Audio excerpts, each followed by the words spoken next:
Welcome to AiTalks, a place to come and listen to IBM customers, partners and colleagues talk about the digital organization and how AI, hybrid cloud and enterprise software is critical to success.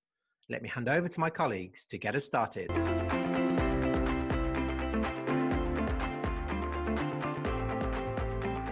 Hi everybody, welcome to a new episode in 2021 of AiTalks. My name's Paul Russell. Today I'm joined with my colleague Paul Gatland. Hello, Paul. Good morning, and good morning, Ron. Ron, lovely to have you on the podcast. Thanks, Paul. Nice to speak to you, even through this other medium rather than sitting around a table. Let's just kick off with, who's Ron Bakker? Who do you work for? What do you do? And then we'll get started because we really want to talk around all things to do with smart buildings and what that means for us as citizens in the future. So over to you, Ron.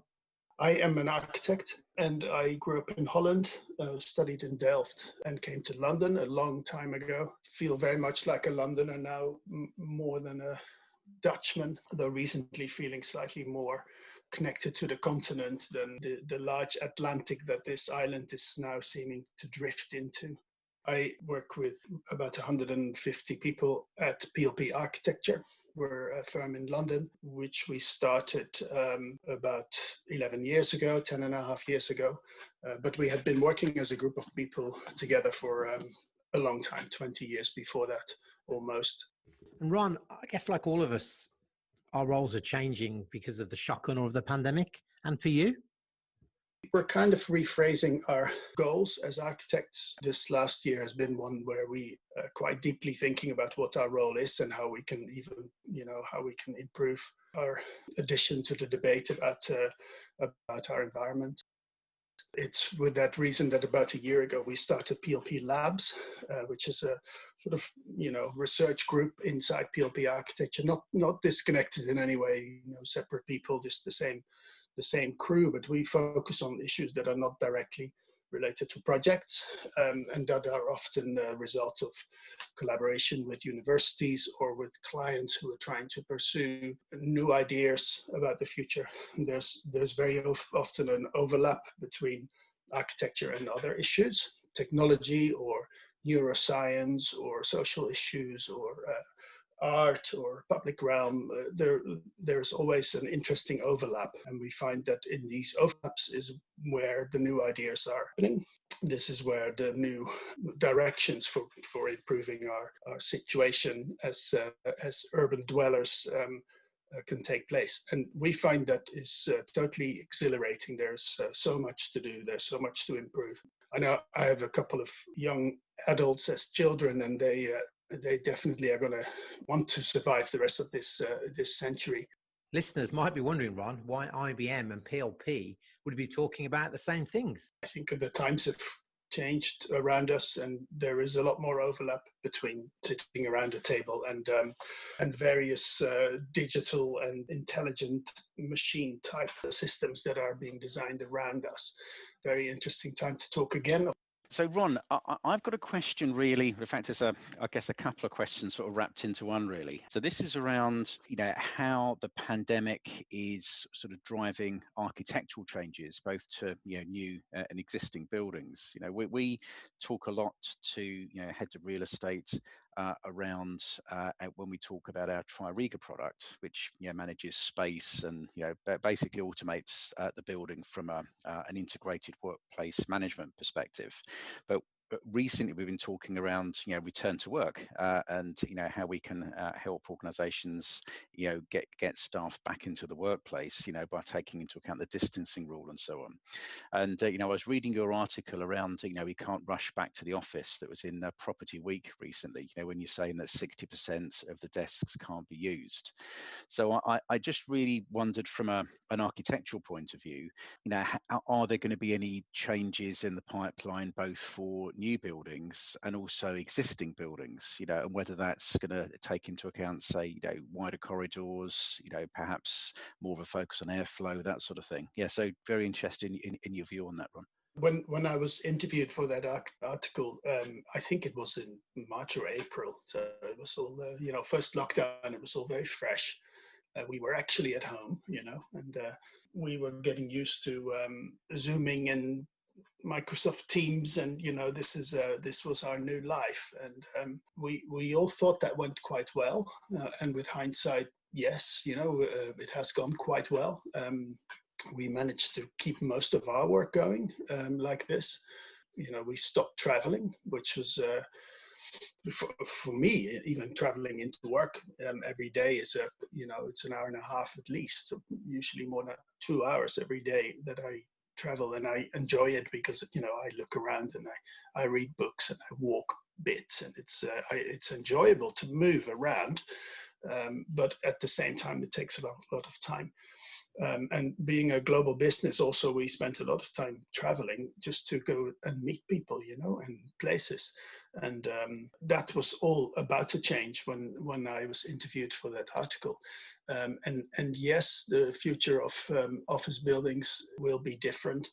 It's not only caused by the pandemic. I think the pandemic just fast forwarded a lot of thinking about people's well-being in office space, or indeed in any space really, but office space was the focus. A lot of the things that we have been talking about and practically proposing and building in the last 5 or 10 years are now becoming necessary. We know that and it's many different scales. This happens at the city scale, because we know people commute, and London is actually not so bad, because people tend to train in to the city. It's from quite long distances in many cases, and then walk a lot or use public transport. So it's for the size of the city and the size of the workforce in the office locations in London, we're actually pretty sustainable.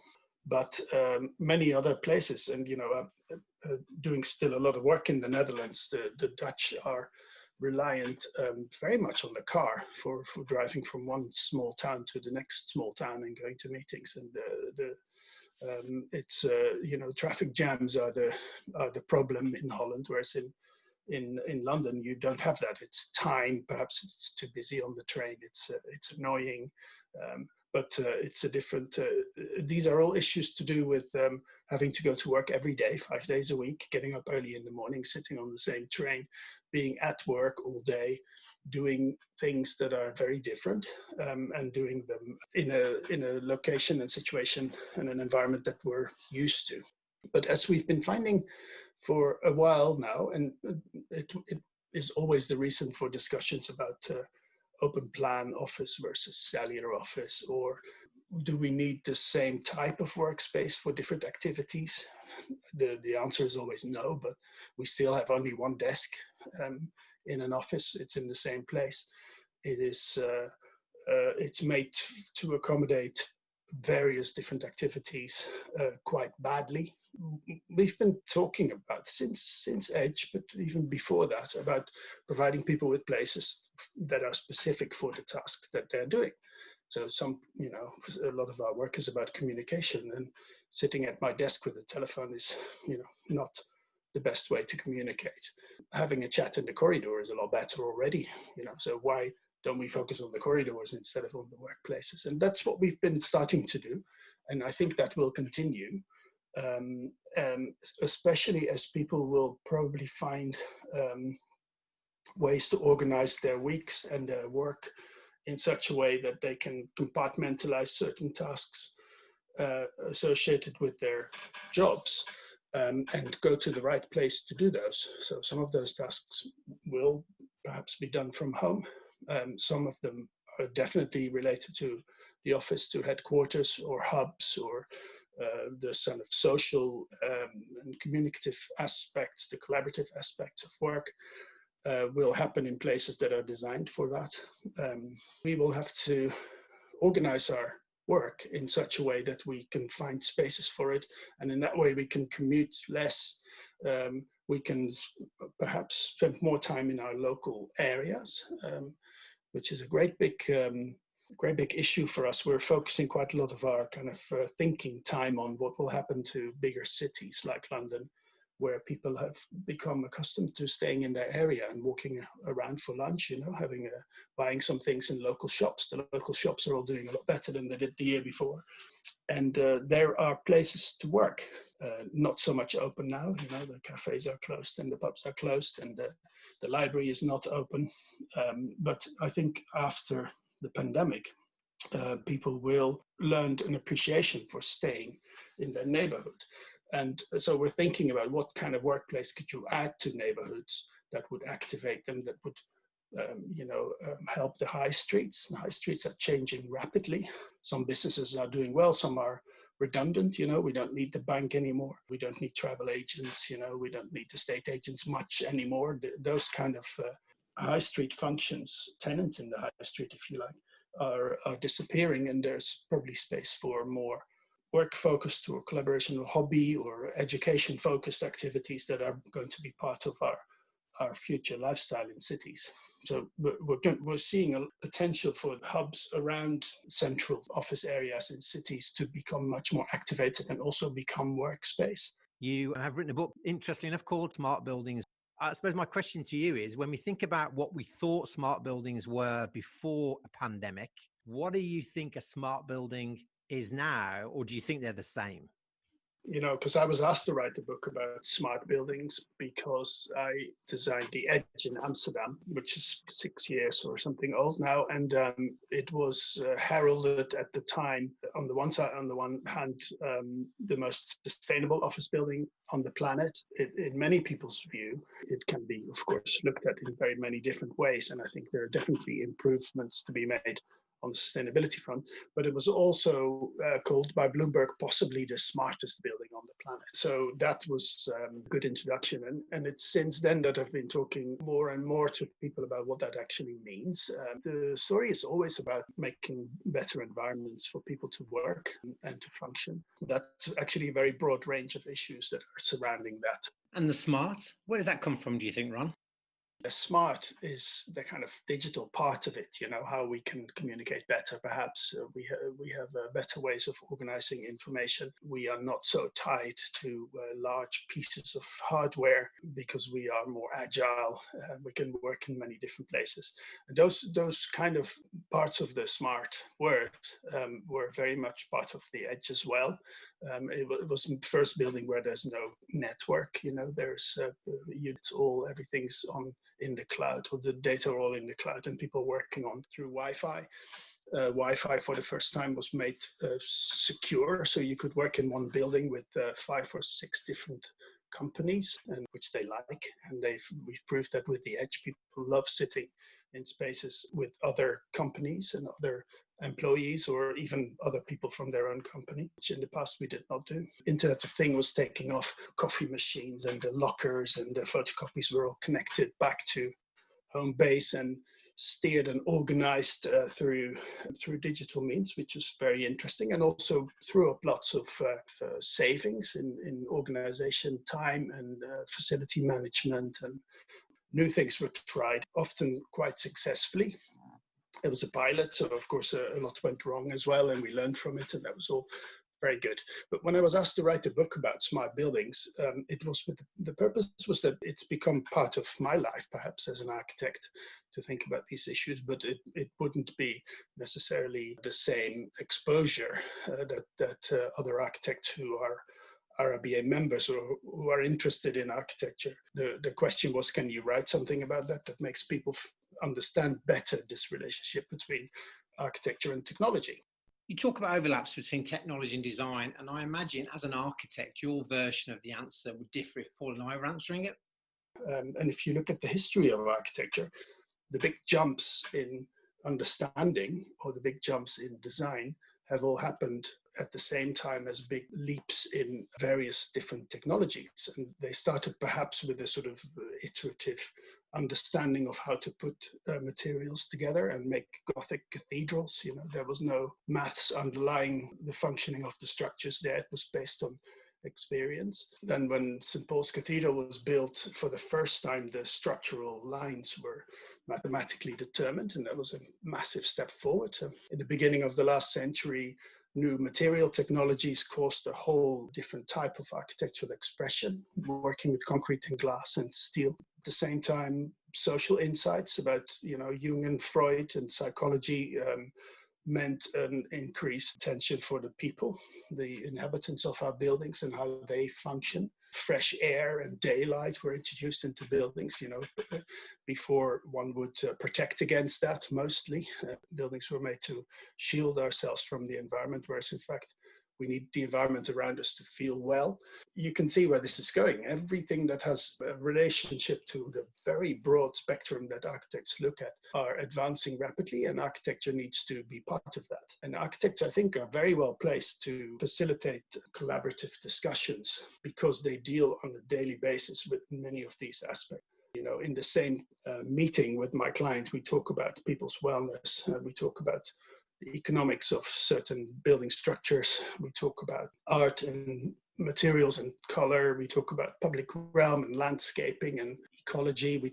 We're not experts, but we can talk to all these experts around us. So I think there could be quite a pivotal role in the organization of the overlaps between all these different technological fields that are advancing at massive speed. And this is not, this is a big economic thing happening, of course, in the world. We've gone through invention time until about 10 years ago, maybe, when the internet was invented and many other things. We're going through a phase now of disruption of the ways we used to work. We're apparently almost at the end of this time of disruption. And in about 4 years' time, we're supposed to move into the next one is where we're going to overlap different types of technology that are seemingly unrelated. So I always think of the example of, that finally we're going to be able to download my soul. And I'm sure these are issues that you are considering too. You are part of this group of technologists inventing the future. On the one hand, it looks super exciting, lots of possibilities. On the other hand, we really need to resolve some issues that we're finding it hard to deal with the way we are treating our environment at the moment. And Ron, there's a lot of talk about alternative spaces. That I've even heard the fourth space, so not the office, not the home, not the coffee shop even, but somewhere else. And I think you've mentioned hub and community. Personally, I would extend that to other space as well. We've seen that, the workspace at home is something that doesn't function for a lot of people. It's very tough to be in a small apartment with a lot of people trying to do the same thing. Perhaps we need to make all of the spaces we use more flexible, so that the schools can be used for education in the evening, perhaps for theater, music, lectures, all sorts of other functions. Why would you have buildings in densely built up cities where space is at a premium if you can't use them 24 hours a day? There's no sense in closing large, perfectly good buildings for 2 days in the weekend if you can use them for something else. It's an example of how the cities can be used more flexibly, and buildings should also be used more flexibly. So we're going to figure out how to design towards that. And, the digital world is only going to be a great help in that respect, because it means we can organize things that are perhaps in ways that are perhaps not so spatially determined. We don't have so much kit anymore. We don't have big machines anymore. The scale of what we need has reduced in size, and it's much more portable. The office itself will not be rows of desks, 8 square meters per person. There'll be more space, there'll be more air, interest in daylight and sunlight when there is sun, healthy, comfortable workspaces, good acoustics, perhaps a lot more green. We're also learning there are aspects to workspace that have been pretty negative for human beings, and people don't function very well in noisy, chatty environments. People don't function very well without daylight. Human talent is going to be more specifically human. We do very well looking after those people, much better than we have in the past. So we'll find that people are taken much more as much more valuable commodities and looked after So offices are going to be more social. They're going to be more like hubs, places for people to congregate and collaborate and communicate. That will depend very much on the type of business that we're looking at. I think flexibility is going to be the key word. It's what our clients are talking about now is only about flexibility. They don't know what they're doing. We are very sure that what we're now imagining is going to change in the next few years.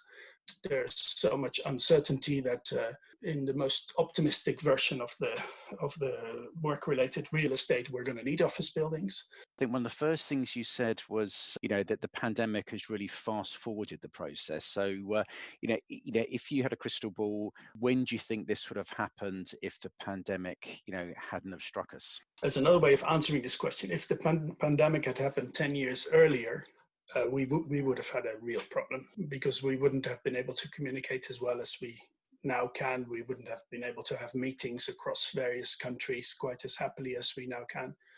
We wouldn't have had the broadband capacity to do it, and that all sort of came together pretty much in the right period for us to have this pandemic right now.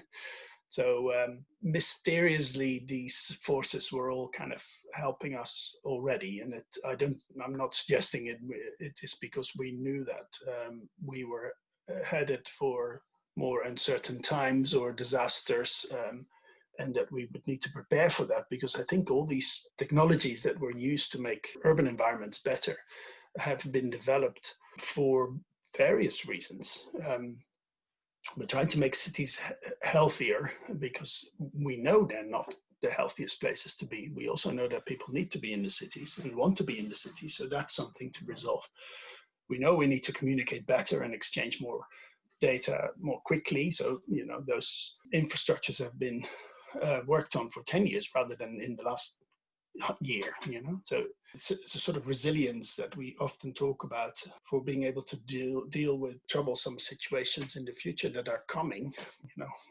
Usually when we talk about resilience, we talk about chemical disasters or about flooding or about environmental issues. A pandemic is obviously one of those. I think perhaps to draw back on what you were mentioning earlier on, but perhaps just delve into slightly deeper. I know that when people were traveling in aircraft, the airline industry were talking around that their air handling equipment was using medical grade sort of scrubbers for the air circulation.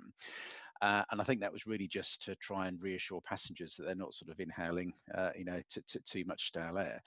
Are you seeing something similar in buildings? In that, are building managers looking, or are we looking to actually implement new equipment just to try and reassure staff around the air quality of their work environment? We're looking at densities of people in the workspace. And I think the reason our office worked well in August, September, October was that, maybe 60% of people were actually there on a daily basis. People were working at home for 1 or 2 days at least every week so that we could have lower density in the space, and it feels much better.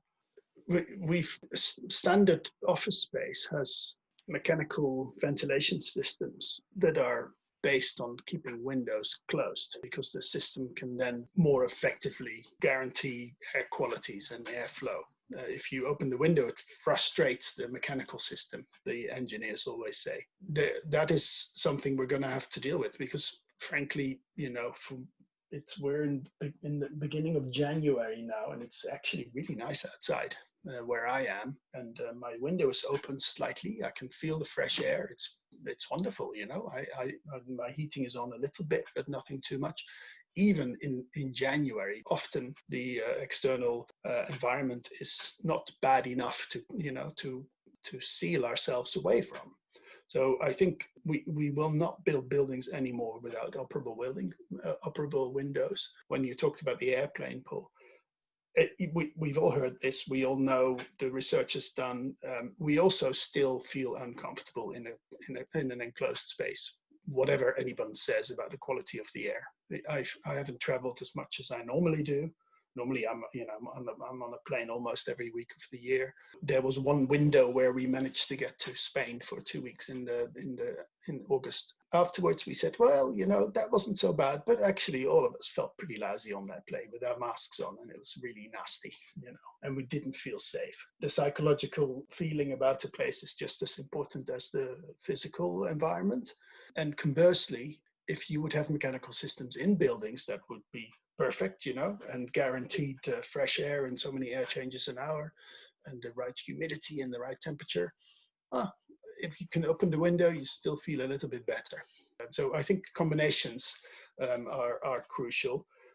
We do know from Edge, partly because it measures air conditions and the amount of particles in air and the amount of oxygen. And we know that the quality of the air is hugely beneficial for people's productivity and happiness. This year, big bets. What do you think, in terms of the biggest change you envisage? What do you think that's going to be? It's a good month to ask that, because we are all quite hopeful that things are going to get better this year, and I'm sure they will. Actually, I'm sure they will. It's going to take longer than a year. It's going to take 5 years, I think, to really work out what we want to achieve. We have to see this not just in COVID terms. It's not about staying 2 meters apart and breathing fresh air and washing our hands. We know it's not about that. It's a bigger issue, which is to do with the environment. It's to do with the health of the planet, the air quality in our cities, noise, everything. So we are working. The Norwegians 54% drive electric cars now. There's a revolution happening there.